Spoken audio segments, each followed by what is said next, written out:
हनुमान बेनीवाल के तेवर कल संसद में नजर आए। और तेवर ऐसे भैया, आपने देखा कैसे, कितना दहाड़ते हुए वो बोल रहे थे, सबके सब ध्यान से उनको सुन रहे थे। वरना आप देखिएगा संसद में कोई और नेता अगर बोलते हैं तो बाकी लोग सब कुछ ना कुछ बोलते रहते हैं, अपनी मस्ती में मस्त रहते हैं। पर जब हनुमान बेनीवाल कल बोल रहे थे तो सब चुप हो गए थे, ध्यान से सुन रहे थे। हालांकि उनको थोड़ा मनोरंजन टाइप का भी लगता है जब वो बोलते हैं, तो थोड़ा इसलिए भी थोड़ा सा टेंशन में आ जाते हैं सब। पर कल हनुमान बेनीवाल ने भाजपा लीजिए कांग्रेस लीजिए सबको हक्का बक्का कर दिया भैया। कैसे कर दिया?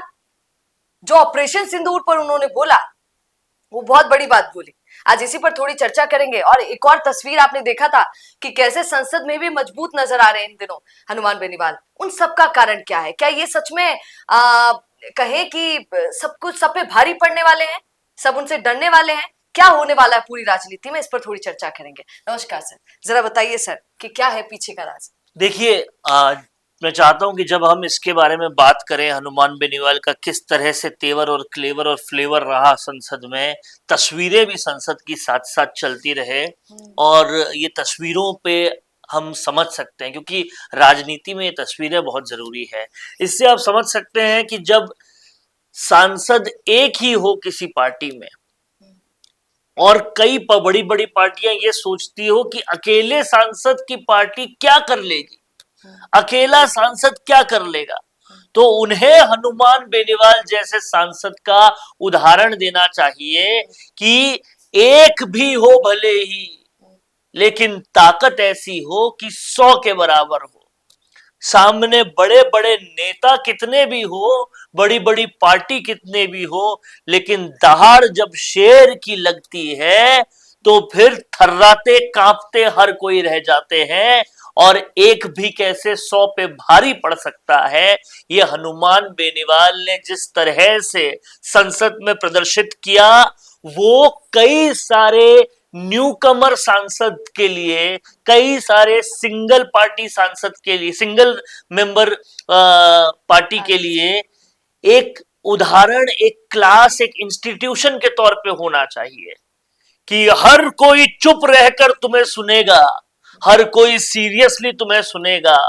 रात को चाहे 10:30 11 बजे भी नंबर क्यों ना आए, जब आप बोलो तो ऐसा बोलो कि सोशल मीडिया पर आपके अलावा किसी की क्लिप ही ना हो, लोग सुनने को मोहताज हो जाएं। किस तरह से हनुमान बेनीवाल संसद में अपनी बात रखते हैं, उसके पीछे वो क्या सिद्धांत रखते हैं, ये समझने वाली बात है।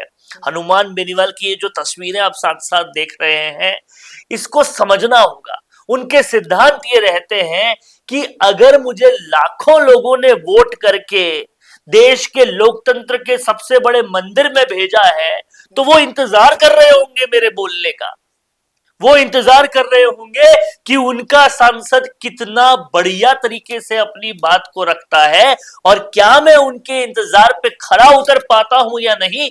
ये एक सांसद का काम होना चाहिए और वो करके दिखाते हैं। क्योंकि देखिए, एक सांसद होता कौन है ये समझना पड़ेगा। एक सांसद होता है जनप्रतिनिधि, यानी कि उस जनता का प्रतिनिधि जिसने उन्हें चुन चुन कर भेजा है। और ये नागौर के प्रतिनिधि है। नागौर का मतलब है वो क्षेत्र जो पॉलिटिकली बहुत ही ज्यादा सुलझा हुआ है, जिसको पॉलिटिकली बहुत ही ज्यादा चीजें पता है, उस क्षेत्र से ये आते हैं। तो अपने क्षेत्र को रिप्रेजेंट कर रहे हैं, अपने लोगों को रिप्रेजेंट कर रहे हैं और ऐसी ताकत के साथ रिप्रेजेंट कर रहे हैं कि कोई उनको देख के बता भी नहीं सकता कि इस आरएलपी में एक भी विधायक नहीं है, सिर्फ एक ही सांसद। आपने कहा कि बहुत पावर के साथ, मजबूती के साथ अपनी बात रखते हुए नजर आए, है ना? पर सर क्या बात रखते हुए नजर आए, ये तो देखिए उनका उनका टॉपिक था, उनका मुद्दा था कि सिंदूर क्यों रखा भैया नाम। अब ये क्या बात? नहीं नहीं, आप इस बात को समझिए। हाँ। उनके भाषण को पूरा गौर से अगर हम समझे तो उन्होंने कहा कि आपने ऑपरेशन सिंदूर नाम रखा। सिंदूर का मतलब ये होता है कि वो आपकी पत्नी हो गई और पत्नी को ये घर लेके आएंगे, विदाई करके आएंगे उसकी। यानी कि आशाएं ये थी कि आप पाकिस्तान लेकर आओ पूरा, आपने जब हमला किया, हम पूरी जनता तैयार थे कि पूरा लेकर ही आएंगे, क्योंकि अब पीओके बातें तो अपना हो जाए। क्योंकि बातें ये हो रही थी कि इस्लामाबाद पहुंच गए, लाहौर पहुंच गए, तो ड्यूटी पूरा का। लेकर आएंगे। उनका सिंदूर का मतलब ये था कि अगर लड़की के घर जाते हैं, सिंदूर लगाते हैं, तो उसको लेके आते हैं, विदाई करके आते हैं। और इसलिए उन्होंने ये चीज बोली। उनके भाषण को पूरा गौर से समझेंगे तो उन्होंने सबसे पहले तो सवाल ये उठाया कि पहलगाम जो है बहुत दूर बॉर्डर से, वहां तक पहुंचे कैसे, ये तो खुफिया एजेंसी क्या कर रही थी, आज तक पकड़े क्यों नहीं गए, ये सारे सवाल उठाए। फिर सवाल उठाया कि अंदर घुसे तो पूरा लेकर क्यों नहीं आए। आप इस बात को समझिए, हनुमान बेनीवाल के सवाल जो थे वो इतने नपे तुले थे कि उन्होंने सिस्टम पर सवाल जरूर उठाया, लेकिन सेना के शौर्य पर इतना सा भी सवाल नहीं उठाया। ये बात कांग्रेस को, विपक्ष को समझनी चाहिए कि अगर सरकार सिस्टम पे सवाल उठा रहे हो तो सेना को कैसे दूर रखा जाए उससे। और एक मुद्दा जो सर वो बार बार छेड़ देते हैं अग्निवीर का, वो कभी संसद में ये छोड़ते ही नहीं है भैया मौका कि ये टॉपिक ना छेड़े। क्यों ना साथ छेड़े, साथ छेड़ दिया। क्यों ना छेड़े, जब नागौर के बहुत सारे लाल जाट रेजिमेंट के बहुत सारे लोग इससे इफेक्ट होते हो, तो क्या आपको ये जानकारी है कि कितने सारे जाट रेजिमेंट में जाट जाति के लोग देश की प्रति सेवा करते हैं, और ऐसी सेवा करते हैं नागौर, सीकर, इन इलाकों में जब आप सबसे जाएंगे, ज्यादा आदमी झुंझुनू, ऐसी सेवा करते हैं कि माँ बाप उनकी शहादत पर ये कहते हैं मेरे तो 2 बेटे भी और बाकी हैं, वो भी जाएंगे। जब उस नियत के साथ देश की सेवा करते हैं तो क्यों 4 साल रहे, केवल क्यों ज्यादा साल नहीं रहे। ये एक सांसद की वो प्रतिक्रिया है जो उसकी जनता की प्रतिक्रिया है। वो जनता चाहती है, जो देश के सैनिकों में अपने बेटे भेजती है, वो चाहती है कि ये बात वो सांसद उठाए, तो बार बार क्यों ना उठाए। यही कारण जब है उनको कि वो- पता है कि जनने वाली एक माँ अपने हर बेटे को जब भेजना चाहती है देश के लिए, तो उनकी फाइनेंशियल सिक्योरिटी भी ना देखी जाए, ये भी ना देखी जाए कि पूरी उम्र तो कम से कम उसको सेना में सर्व करने दो। तो क्या सर इन सारी बातों का सार ये निकल कर आता है कि भाजपा और कांग्रेस को थोड़ा सा डर कर रहना चाहिए, संभल कर रहना चाहिए। डर के संभल कर तो दूसरी बात है, अकाउंटेबिलिटी कोई तो तय करेगा। वो चाहे एक पार्टी का एक ही सांसद क्यों ना हो, अगर उसके खड़े होकर बोलने से सिस्टम के पैर कांपेंगे, विपक्ष को कुछ समझ में आएगा और वो ढंग से काम करने लग जाएगा, तो फिर कहना ही क्या। और ये बात सिर्फ हनुमान बेनीवाल के भाषण की नहीं है, उनके इंपैक्ट की है।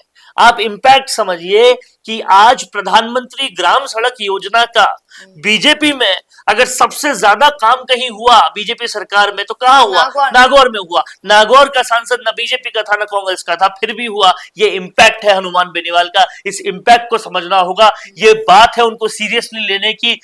आप ये समझिए, ये वही हनुमान बेनीवाल है जो बेटे की बर्थडे पर पूरी भाजपा, आम आदमी पार्टी, कांग्रेस सबको बुला लेते हैं।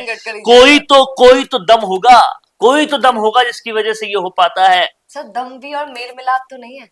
दम, देखिए आप मेरी बात समझिए, काम करवाना सबसे बड़ा हुनर होता है। अपनी जनता का आप काम करवा पा रहे हो, सांसद हो तो सबसे बड़ी स्कीम को सबसे ज्यादा पूरे भारत में ला पा रहे हो बिना उस पार्टी के हुए। अब आप कैसे भी कीजिए उसको, लेकिन विकास करवा रहे हो, इंपैक्ट दिखा रहे हो। और सोचिए मेल मिलाप अगर होता तो क्या इस बेबाकी से दहाड़ सकते सिस्टम के खिलाफ? वो दहाड़ रहे हैं। क्या इस बेबाकी से, जहां ईडी का डर कई लोगों को सताता है, वो शहीद स्मारक पे बैठकर घुर्रा पाते सबके खिलाफ? नहीं हो पाता। हनुमान बेनीवाल वो है जिसे कुछ भी किया जाए इग्नोर नहीं किया जा सकता। बिल्कुल सर की बात बिल्कुल इम्पैक्ट डालने वाली है। आपका इस पर क्या कहना है? आपको क्या लगता है हनुमान बेनीवाल का पावर इतना मजबूत है भैया संसद में कि हर कोई हड़बड़ा जाता है? आपको भी ये लगता है? कमेंट जरूर कीजिएगा और जुड़े रहिए द फैक्ट इंडिया न्यूज के साथ, क्योंकि याद रखिए ये फैक्ट्स पर बात करता है भैया। नमस्कार।